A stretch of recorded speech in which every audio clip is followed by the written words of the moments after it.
Faith versus strategy. The one thing when I think about faith, and we all preach to have faith, right? It's good to have faith. Faith and understanding what it is and how it is, how we use it and how it helps us.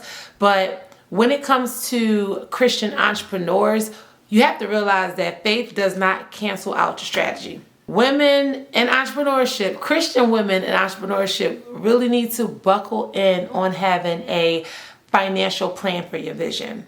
You have to buckle down on having a financial plan for your vision if you are a woman of purpose, if you are a woman that's building a Christian business, right? And why is that important? Well, because I've come across too many people that are out here just praying for the overflow. We go to church and we get that word, we get that understanding, we get that lesson, but you have to put work behind it. Right? Even the Bible said faith without works is dead. You have to put the work behind it. And that's where having a tight strategy really comes in at. But not only having a tight strategy, but building that thing, that business, that one platform that God can actually bless when you start doing his work, when you start serving. So think about asking for something. It's your birthday, or it's a special gift, or your husband you've been hinting to your husband that you want this very one thing. Let's say it's a car, right? You want this car. You've been wanting to drive this car. You've been seeing this car all over the internet. You picture yourself in this car. You know exactly where the first place you're going to go once you get this car. And once you get the car, you forgot you didn't have no license. You don't even have a license to drive it.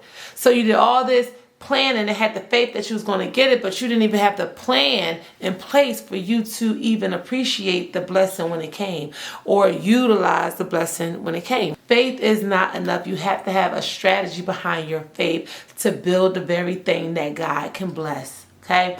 Faith requires strategy. Now, what is faith? Faith is just the foundation. Faith is the belief of something that's going to come into fruition that you cannot see. It's not tangible, but you have the belief through your believer, through our Creator, that he's going to provide whatever it is that your heart is going to desire or that your heart is desiring now. He's going to provide that. We have the faith that he's going to provide that. But God doesn't just give you, especially in business, he's not going to just give you the business and say, here you go, you got it. No, we can't even trust ourselves with being consistent with his commandments. We can't trust ourselves with being consistent with being Christians, like good Christians every single day. So why on earth are he just going to give us and drop a business on our lap? It does not work that way. Christian business and Christian entrepreneurs, it works the same way as an entrepreneur in any other industry, right? Because we put the Christian title on it, it just means that we're doing the part of adding him to the foundation of it. We're including him in the center of everything. Faith is the foundation, but it is not the formula. It gives you direction, but it doesn't tell you the how to do this. It doesn't give you the execution plan. That's where strategy comes in. And if we're going to tie scripture to it, the Bible even says, write the vision, make it plain. God will bless clarity. First of all, who can even function if you don't have a clear plan? Can you imagine going to a university or a school and the teacher gives you a book that's in Chinese and they didn't teach you the language? Can you imagine? Nothing's going to be clear. You're not going to be productive on any test or learning or retaining anything, because why? You don't know Chinese. All of the information may be there, but because you don't understand the language, you can't decipher through that. You can't decipher through that. It's the same way when we have faith without strategy behind our business. So he's going to give you the vision, but it's up to you. And here's the fun part. It is up to you to map out the execution part.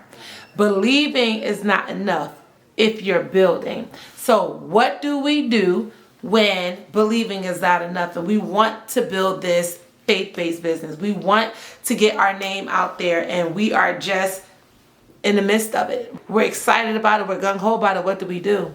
This is where not just strategy, but executing your strategy. And a part of your strategy had better be coaching, some type of mentorship, some type of learning or training to help you tighten up that skill. Even though it's your story, even though your message, even though your testimony is the base of it, but now when you're called to lead the masses and you're called to minister, which all of us as child of God we're called to do through that breakthrough, that is not even enough, right? That's not enough. So you want to be, you want to have the faith, the strategy, but the execution part, that's the third thing. That's the third thing. I hope you guys are writing these down. The execution part and how you execute it is the key. This is how you make your money. This is how, and by all means, and I hear too many conversations around Christian businesses and profit, right? Christian business versus profit. I think I'm going to do another episode because that's a whole episode on itself. I'm going to do another episode around Christian businesses and profit. But the conversation around that, just know there is a time to minister and there is a time for business. You can do both, but if you're solely focused on the business aspect and you leave the ministry out of it, you leave the serving part out of it, that's where you gotta kind of, step back and have a talk with Jesus. Go back to him and understand your mission again. Your mission is never meant to lead you down a road where you're going to be struggling. Not in any business. You still have to make a living. You still have to serve God. And there is a real life place where these things coexist. I will do another episode on that, but that's not what we're going to do right now. But I just had to specify that right now. But strategy. Now, as far as strategy and your assignment, strategy doesn't mean striving or you're striving, right? It means you're stewarding. God is not against planning, but he is against planning when you do not include him. Hence why, as Christian entrepreneurs, we build off of our testimony and we build off of our purpose. You need to structure to sustain your purpose. He has to be at the root of everything that you teach, because teaching is only sharing your testimony and regurgitating the things that you learn. But at the end of the day, we are not gods at Christian Entrepreneur, especially if you're a coach. People perceive you in a different light when you're teaching them something. But even through your coaching program or your book or your testimony, it is very important that you make it clear that you are just a messenger. You are just a messenger, and what worked for you may not work for them. But whatever message that you're delivering, you pray that and they pray that they receive whatever it is they were supposed to receive from that message, right? Whatever it was. But they in return still have to do that execution. So it's not all on the person giving the testimony. It's not all on you. You can be spirit-led and business-minded, have boundaries. You can be all of those, right? Just because we are believers and we're Christian entrepreneurs doesn't mean we have to do every single thing for free, but there is a fine line. Now, if someone stopped me on the street and asked me a question out of the blue, a stranger I don't know, and then we get into a deep conversation, they end up crying or they end up sharing some insight about their back life, am I going to say, hey, book a call with me? No. But whatever I'm feeling in that moment, God give me my words, use me. Whatever I'm feeling in that moment, I'm going to give it. I'm going to give it to them. Why? Because I am a server first. I am a child of God first. And there's a reason why he's aligning us. There's a reason why he's aligning. It's not all about pitch. But if there's an organization that wants you to come speak on their stage or host one of your workshops in their organizations, it's no problem. It's not a problem to send them your call sheet. That's not a problem. That's the difference. It is okay to charge when it's in that setting, or when you're doing one-on-one coaching, when they seek you out for the coaching, or when someone's following you because of your content and they want to work with you. Yes, you have a business structure, but there's a lot that we as Christian entrepreneurs, won't get paid for. And that's okay too. That's okay too. Everything is not meant to be business, right? We don't get paid to preach the word. We preach the word because we're supposed to do this. But because we're preaching the word, we build another business around what we preach, what we testify. We build that business around that to help the people that want to invest in themselves to build their business or to get to the next level or to write their book or whatever transformation it is that you can help them with. That's what they pay for. So there is a fine line, and don't let nobody else tell you otherwise. And if all else fails, you pray about it and you have the discernment, okay? You pray about every single yes. You get so clear on God's message to you. You get so clear on your mission that any naysayer or anybody who try to make you feel bad about building a Christian business, anyone who make you feel bad about doing so, like, you've already got the okay from God. And that is the ultimate okay, right? And this is why I teach women not to just tell their story, but to turn their story into a strategic brand. Because there is a strategy behind doing so that way you're not getting any of the lines mixed up or across. For instance, books. Now, I've been a lover of books for a while. Like, I started off in urban fiction. I love all arts. I love the creative process. I love anything that allows me to express myself. But when I tightened my faith walk, it wasn't just about telling made up fictional stories, continuing to poison our people. Right now, I have a mission and assignment because I'm aware of who He is, right? And I'm aware of the calling that He placed on my life. So I have to be responsible with that. And it's not always about feeding them with the entertainment, but a lot of our people are suffering. A lot of our people, a lot of our moms, a lot of our women out here, they're stuck in a pain point that they can't come out of. They can't heal from this trauma. They can't see their life beyond what they're living in. They can't see their life living financially free. They can't see their life moving out of their home or having a good credit. They can't see their lives in that light. Why? Because they're stuck in a place where I've overcame, right? And since I've overcame it, it's my responsibility to then in turn share this testimony and share a route of how it could possibly help them. So books build that authority for every woman of purpose, for every woman of leadership, for every woman. Your book is going to be your signature. And you ain't got to stop at a book. If you like me, I'm not stopping at a book. Any form that's going to get it out there. I also have the podcast, which you're watching now, right? I have the books. I have the coaching program, the mentorship, and moving into more speaking on stages. I want to get in front of as many eyes as I need to find the people that I'm called to reach. Your book is your staple. The book will build that authority. Speaking gigs. Speaking gigs expand the reach. And your brand message, whatever your testimony is, that's the message, that's your brand. That's going to create the impact that lasts. But even if you come across people that been through similar things, they're not going to experience it the exact same way that you experience it. They're not going to have the same exact outcome. They're not going to have the same exact feeling. They're not going to have the same exact... Everybody experiences similar things, but we go through things differently. We receive them differently, which is why your story can only help the people you were called to serve, because your perspective will not be like Keisha's that's sitting next to you, or that next coach, or that next coach.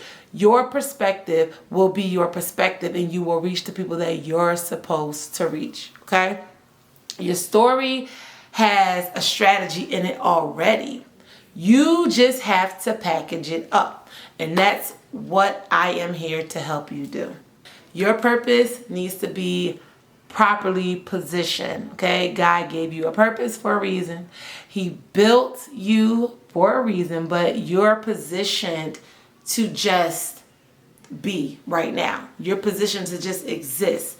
You're not positioning yourself to make an impact or to profit from it. Now, can you imagine your life? Can you imagine your life? Single mom working 2 jobs, right? You're stressed. Your kids are growing. They're getting bigger. They're eating more. Their clothes are costing more. Their shoes are costing more. You want to go on these trips. You want to provide that childhood atmosphere for them. You want to do the family things. You want to do these things. And all of these things require you to have certain amount of resources, certain amount of monetary resources. That just is what it is, and we live in this world. You need money to live and to survive in this world.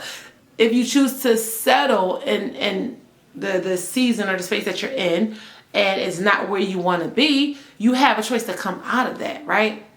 But how do we do that? How do we build that? In my experience with walking fully into my purpose and honestly turning the thing that I love to do most into something that I can do to also serve him and preach and teach that, things started to make sense. Things started to click. Things started to roll in, right? Of course, I had to invest in some programs to help me be a better mentor. Of course, I had to invest in myself to get to a place where I can now teach effectively and not just share my testimony, right? We're not just crying in the room together. I'm actually helping you through your transition as your tears are flowing. You know what I mean? So you have to know how to do that.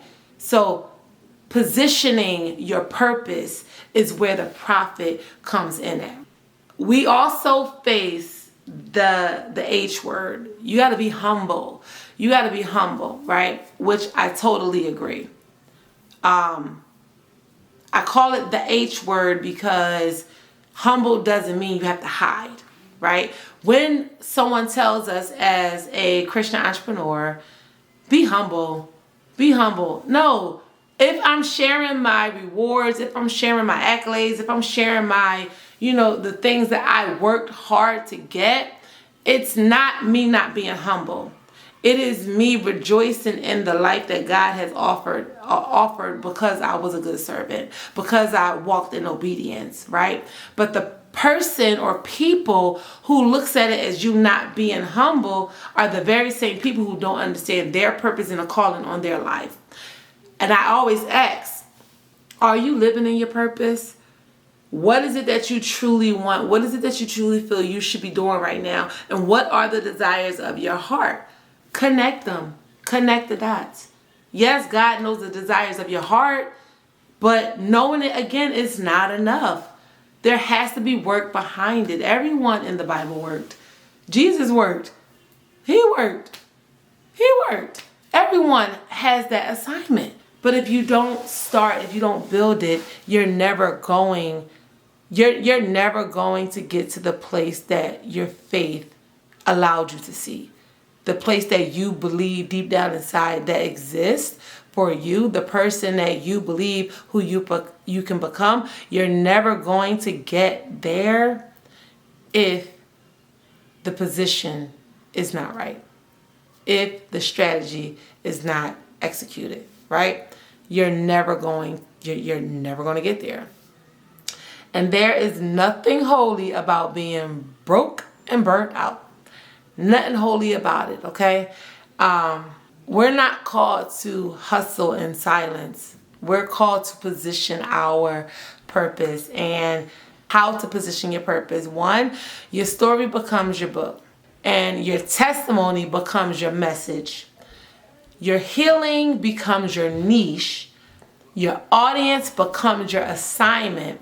And your structure becomes your business, right? So if your story is mastered, you write the book. When your testimony is clear, your messaging is clear, right? Your healing is the niche. That's going to be how you target. And once you get the audience from your niche, they become your assignment, right? And once you have all of these assignments, your structure then allows you to offer products to your assignment to help them solve their problems.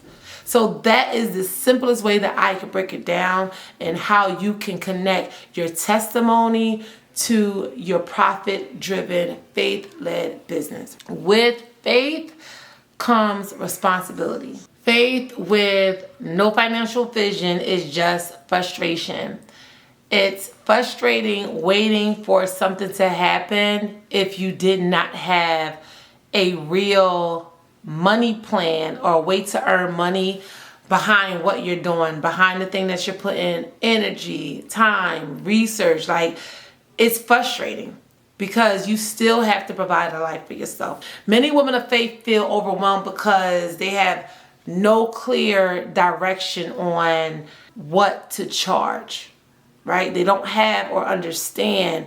And it's like I was talking about earlier, you have to have that discernment to know what you charge for and what you don't charge for, okay? Faith is not a free pass to just wing it. You don't get to say, okay, well, I'm just going to throw these scriptures out here, tell my testimony here, and just tell, and then God is going to provide, right? Now, for some people, they get the lottery, but life just does not work that way. Right? Even Jesus had to launch a plan. Like I said, even Jesus worked. He didn't go public until the time was right. He had alignment with his calling, with his mission. And when I finally got clear on what I was called to do, I realized that God wasn't waiting on me to pray harder. He was waiting on me to plan smarter. And that's when I started getting the fruits from the seeds that I was sowing by being obedient and making the plan. Like even now, as this program, the Mastery Mompreneurs, is a new program that we started in 2024. But even as this grow, even as we offer more things and more products come into fruition in the future, right? It's all about what do the people I serve need, right? What do they need? How can I serve them? How can I help them? What else do I need to bring? What else do I need to teach? Does it require me going back to a theology school? Does it require me getting deeper rooted into understanding the word even more? Like, what does it require to build the thing that they need, right? Because I know what my mission is, to build out the space that I wish I would have had in entrepreneurship to help moms free up their time, make more money, and build purpose around their life. Find purpose, and while doing so, making the money that they need to have this life to serve, to have this life with this brand, to create more time to be with their kids, right? Even if this build out, there's still a plan behind it. God already gave you the green light. He already gave you the green light. Go. Stop stopping. If you're listening to this, go. Stop stopping, because you're still at the red light because you don't have a strategy. It can't still be fair, because we don't claim fear when we're Christian believers. The moment we start to feel the spirit of fear, we speak to it. So I'm not even going to sit here and just assume that you guys are still fearful. I'm going to pray that I am talking to Christian women who believe that God said, "Do not fear." Right? We don't fear. Right? We rebuke fear. So I'm not even going to say that's the reason. The reason is because you don't have strategy. And if you don't have strategy, I'm here to help you. I am here to help you press on the gas so you can go. Because you're stopped at a green light right now, and the people behind you are honking. Beep, beep, beep. They're honking. Get out of my way. But you're not going to get out the way. You're going to go through that light, okay? I am here to help you stop playing small with your story. I am here to walk you through the steps to build the brand, to build the business that you see that you were called to build. And most importantly, I am here to help you discover your purpose, okay? And I want to challenge you today, right? Think about this. What would happen if you finally built that book about your life? Think about what would happen, and not just about your life, but more specifically about your testimony, about your breakthrough. What would finally happen if you was to write that book, right?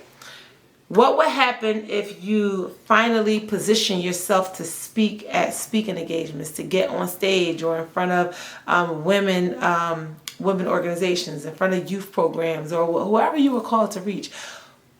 What would that feel like, right? What would happen? And if you finally stop calling it just a testimony, if you finally stop calling it just a testimony and start treating it like it's an actual framework, what would happen? Oh, the possibilities. Oh, the possibilities. That's What's your fuel? That's the faith that we talked about earlier. That's what fuels you putting that one foot in front of the next. That's what fuels you writing your book. That's what fueled you to watch this video, because you want to know how to get out of the situation you're in right now. So I encourage you to take that step. You can visit my website, tammycapri.com. I love you. Be blessed, and always crowns on, chin up. You rock the rest of your week. Have a good night, Mompreneurs.